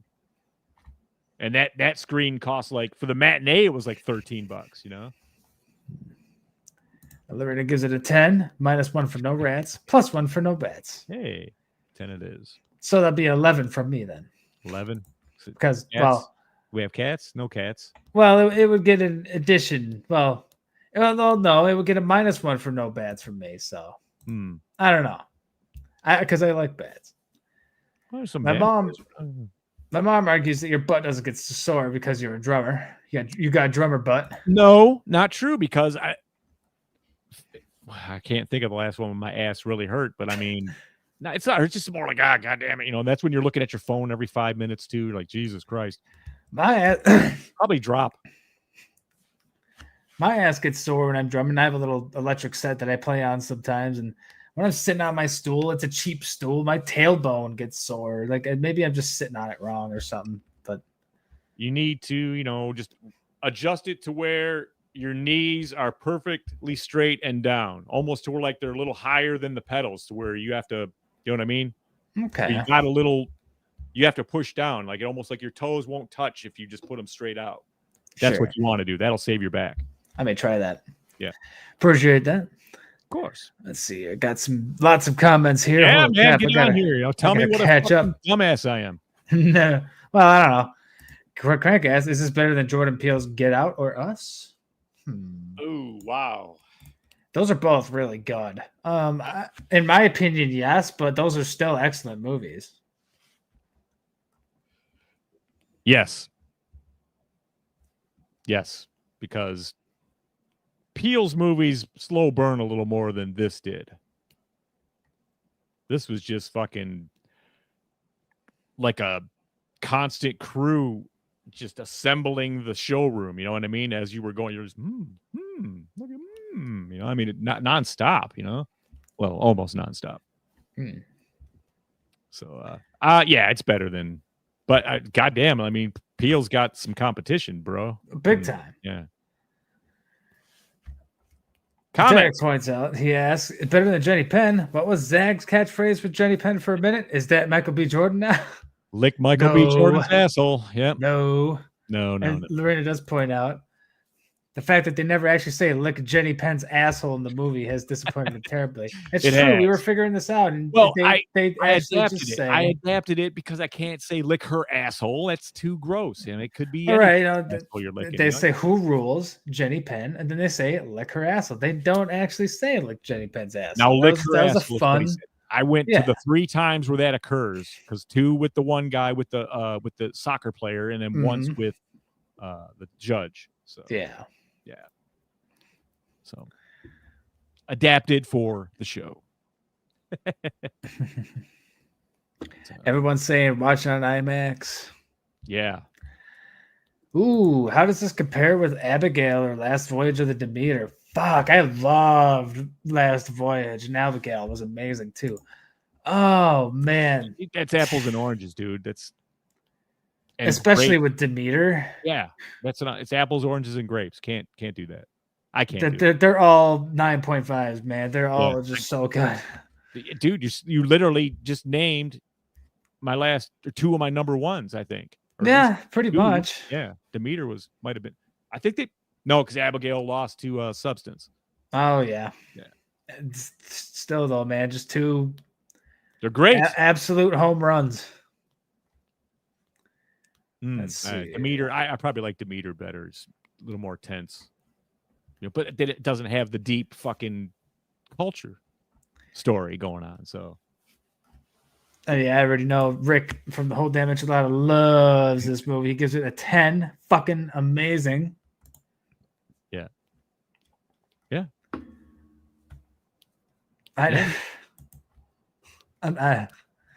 The doctor is funny. A funny man, doctor. No. Percussion cushion. Yeah. A percussion cushion. I have my stool is good. You gotta have a good stool. You can't get one of them little one that's just like a wooden circle with just leather on it or pleather in this case. That ain't gonna do nothing. Your ass will hurt every time. You got to get a little cushion on there. I gotta not have a bent spine too. That would help. Yeah, bent spine is stupid genetics. Gonna make the voice or the back hurt a little bit too. Just a little bit, like it is right now. But that is a-okay. Right now on the show. Every week on the show, baby. I do this for you guys. I need to get a better show chair. Quote from FaZe is back right now. Fuck you. it hates me every week, but it's okay. You guys may occasionally see me do some stretches. It's because of dang scoliosis. Craig says better than Antebellum, which I think I've never seen yet, which had the same themes of segregation and slavery. Oh God, maybe I do need to see this because that sounds interesting. Well, you know what? We get like 2 more movies. We can do a top list of slavery and the reactivation of slavery in some weirdo's fucking white world. You know what I'm saying? Jesus, man, I don't know if I want to go down that road. I mean, they're making horror movies about it. You know, well, right. We're not advocates for it. No, of course not. It's just like that's quite the subtopic. Ugh. I don't know. That might be a little too icky for me. Well, I mean, Get Out is, dude. That's a hard watch, man. That's but that is it's great. And then Us. It's not really about that too much, but I mean, but Antebellum for sure. This one, man. Tanya says it's Michael B. Jordan. I would absolutely like that man's asshole.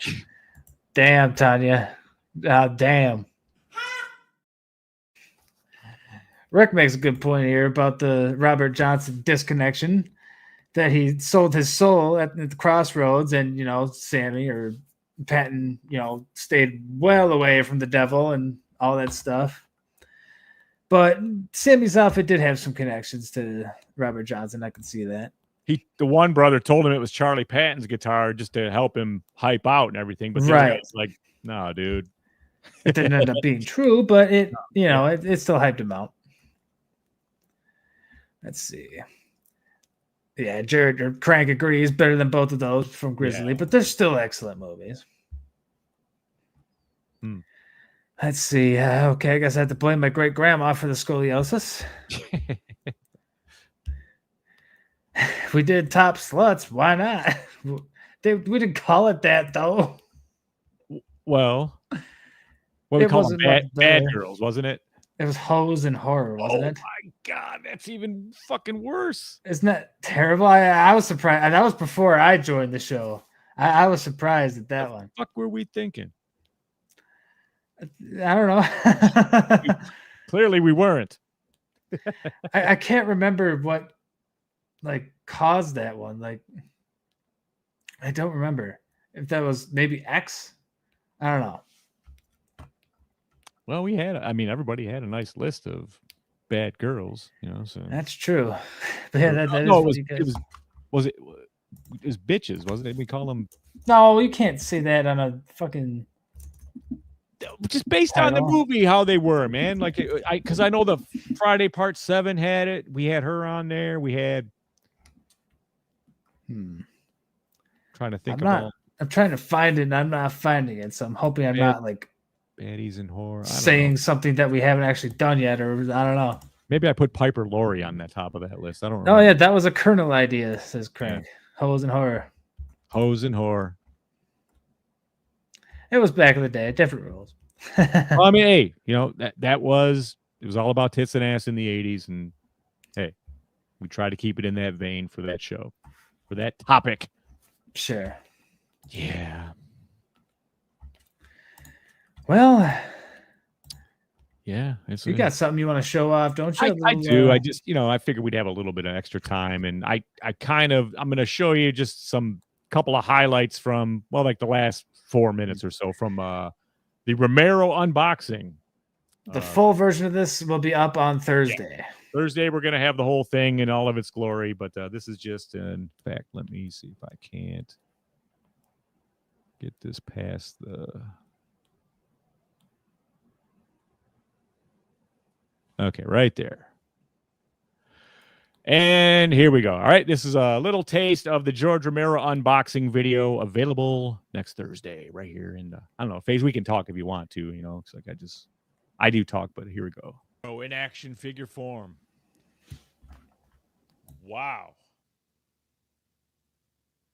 That is something. Thing. That is detailed. See, there's my drum set. Look at that. Dude. I mean, he's got the same smirk on his face. Ponytail. You know what I mean? That's insane. Wearing jeans. This may be one of my favorites I have now. Shirts. The fucking Barbie jeans. Crazy, man. Wow. I'm super impressed with this. This is glasses. Wow. Man, the detail is astonishing. He's got his wrinkles and everything. Fucked up parted hair. It's beautiful.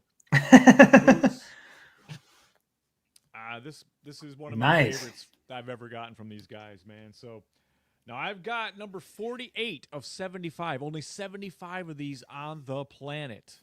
Unbelievable. The wrap up is where it's, as always, painted by Martin Cage, who has done all of the ones I have collected so far. I love the director's Paul megaphone. wasn't involved with this one. They're always distributing. Yeah, I think something must have happened. Because this horror Holmes is the guys behind this one. I've ever seen. Nothing to do with Paul Bearer. And then I saw Paul Bearer time and think about not selling anymore. What George was doing at the time and how he set the precedent for zombies. I wonder what he would think of the zombie movies of today. Zombies cannot run. I say this definitively as the grandfather or the godfather of zombies. Zombies cannot run. So anyone who has a zombie running, don't listen to that. Oh my God. They're dead. Well, George, when you're right, you're right. I mean, I guess couldn't help some myself. Things never change. Oh, shit. You're so cute, Ziggy. Well, they're getting closer, so I better wrap things up here. Distinctive Dummies, Horror Homes, A+, 4 stars, out of the park. Awesome, man. George A. Romero action figure. If you got one, you got something special. And if you didn't, check eBay, but you better bring your wallet. They're coming in, George. I could really use some advice right now. When there's no more in hell, the dead will walk the earth. George, that's great, but it does nothing to do to help me with defending. And there you have it. See, the whole thing is just a few more minutes, like in the front, and some of the accessories I show off and everything. But that was fun, and wow, what a piece, man! What a piece!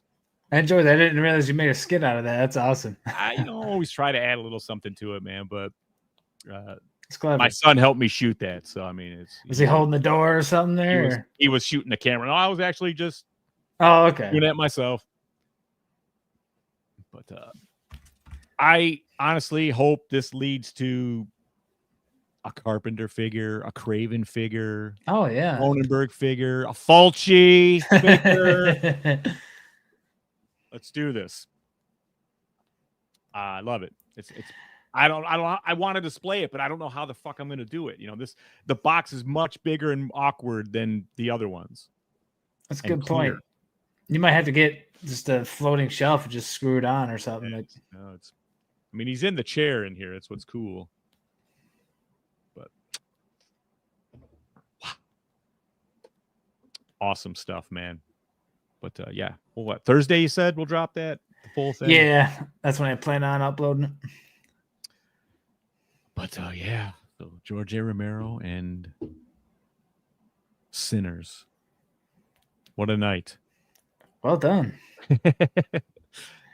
Well, what the fuck? What are we doing next week, man?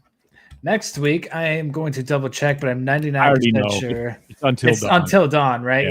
Yeah. We're reviewing Until Dawn, which is okay.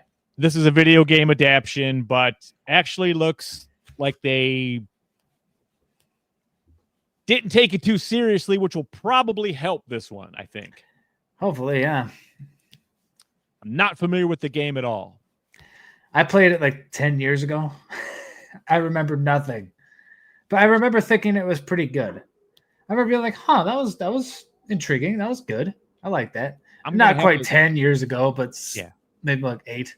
I got to look into it because I want to see how that clock plays into it. If you could do that in the game, like turn shit back. So sort of, from what I remember. I mean, it was one of those choose your own adventure. You choose your path. There's a billion different endings. A billion different killers. I'm not quite sure how it's going to be adapted into a linear film. It's one of those that's, I don't know. We'll see what they do with it. I don't even remember anything from it, so it'll be pretty fresh for me. Well, I had never played The Last of Us before I saw the show.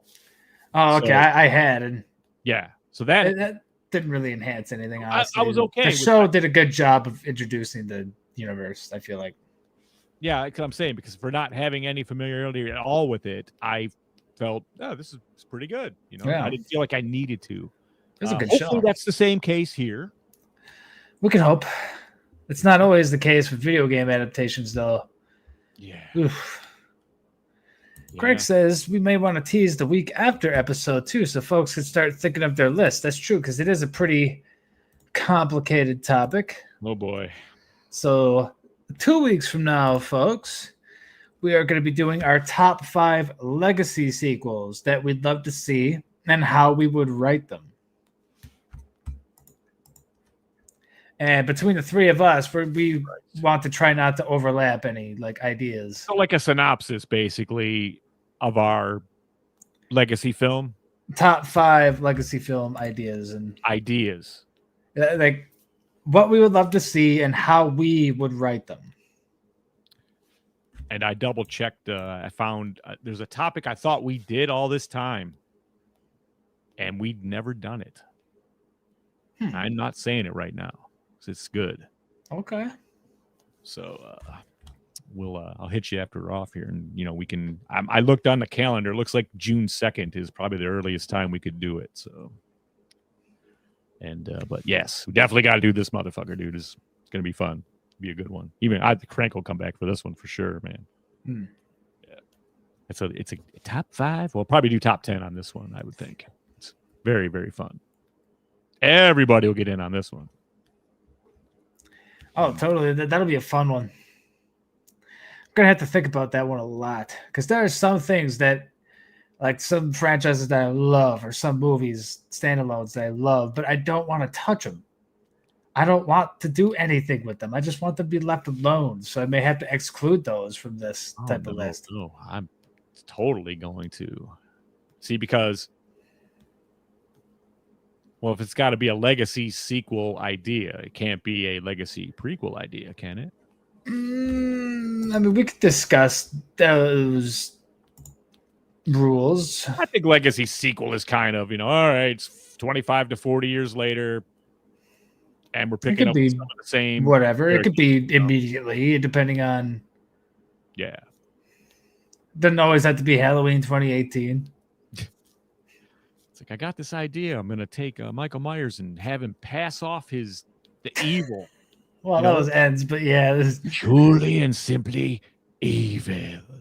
Oh Gonna man. pass it off to this guy. Crank says prequel is okay. Prequel is okay. So yes, so top 5 legacy sequels / prequels that we'd that love to makes it see and how equal. we would write them. That makes it easier. That does actually. That opens it up a little bit. Because I I like can that. actually, you could use the same movie twice, essentially. You could do the prequel and then the legacy 40 years later. I wonder if we could stick to just horror. Well, let's keep it real, man. Right. What I'm thinking of Yeah. is a prequel for the Warriors. But You because think the I could book get goes away- way back. But I couldn't get away with playing that Warriors 2 trailer out here, could I? probably not. No. Yeah, because it has. That's not risk that. We were getting into enough trouble as it is with that Right. crap. Maybe we can post it up on the Facebook page or something in the group. Maybe. I made a trailer for the Warriors 2 where they face off against, some different foes, not the gangs. Some of your more favorite Hollywood horrors against the Warriors. Interesting. It comes together pretty well, actually. I like it a lot. But yeah, of course, can't fucking show it because Paramount owns it. Right. Be a little too risky. Because I had to use the existing trailer from the Warriors and then kind of layer in there. You know what I mean? We'll put it on Facebook. You'll be able to see it in the Facebook group. Yeah, I remember what you're talking about now. That was I sent it to you. You did. Yeah. I remember it now. That was really good. We should try to do some of that. Guess we can. But test until then, folks. We'll test it. Yeah, right. Next wrap week, this Until shit. Dawn. Ugh, Until Dawn first. It's okay though, man. I actually bitched at my theater about the popcorn. Like they had me do the survey, and I went, "All right, you want to know? I'll tell you." What do you mean? What was wrong with the popcorn? It's like, dude, like the last couple of times, it's like I'm getting a bag full of seeds, like half cooked kernels. Oh man. So I'm like, I'm breaking my fucking teeth here all over the place every time I go. And then went and saw Sinners after the survey. I got a fresh bag. It was, Oh, it was nice. Thursday, 3:00. It was, it wasn't one seed in the bag. It's like they knew. No, but Stay sexy, Tanya. She's going to bed. good night, sweetie. Yeah, we all got to be good night. Yeah, right. We got to get out of here ourselves. Again, Also the final straight out girls. to go. There they are. Christy, C-Phase, Lorena, BD, Alex, Robert, and Tyrone. The Crazy Ralphs, Bell's Fancy Creations, Dr. Smiley, Morgan Crypt Horror, Raymond, and the whole damn Enchilada podcast. Thursdays, 7 p.m. Eastern Standard Time. Can't be here, be there. Can't be there, be here. It's kind of the same crew, And then, of course, our camp counselors, Adam, Corey, Christy, Luke, Lou, Jimmy and Rachel, Stacy Lynn, Orlando, Chuck Schick. yes, Dave, Carl, Patricia, Kristen, and JJ. And Jay.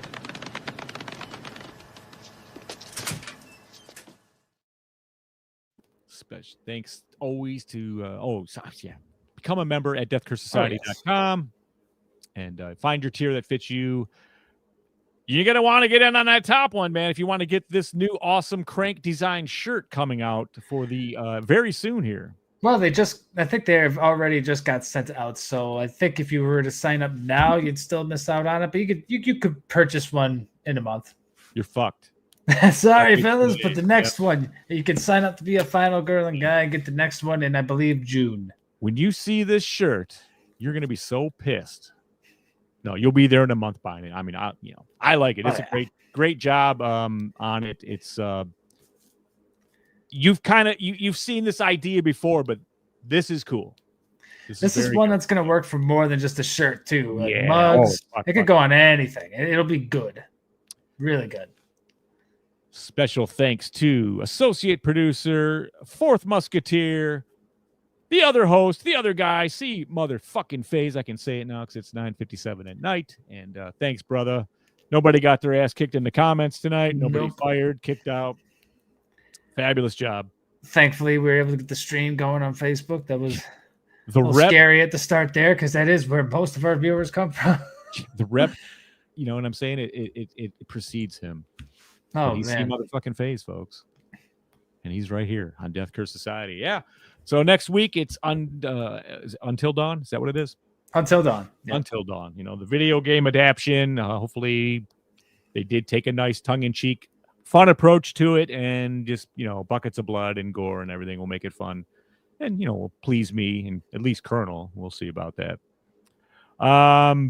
Yeah. So until then, that's it, man. We are getting the fuck out of here. Go see Sinners while it's in theaters. That's when they get their stuff. So Don't get sick. Wash your dick. Don't smell like a Scuba Steve. Use Summer's Eve.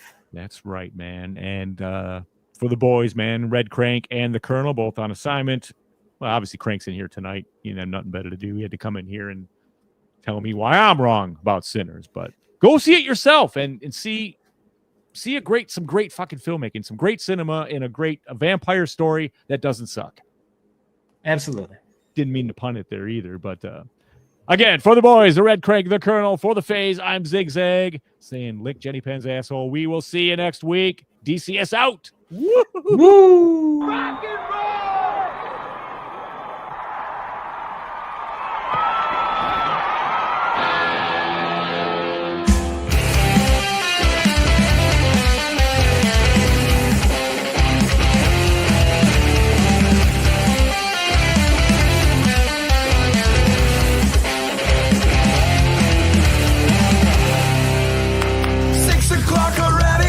Just in the middle of a dream, I was kissing Valentino by a crystal blue Italian stream. But I can't be late, 'cause then I guess I just won't get paid.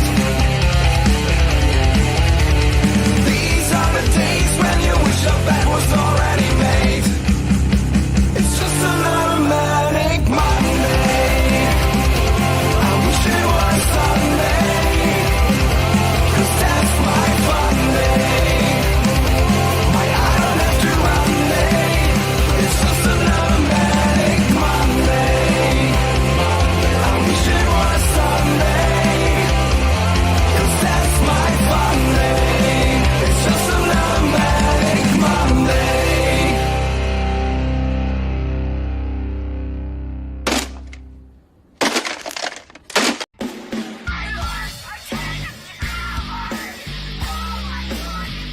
Ah!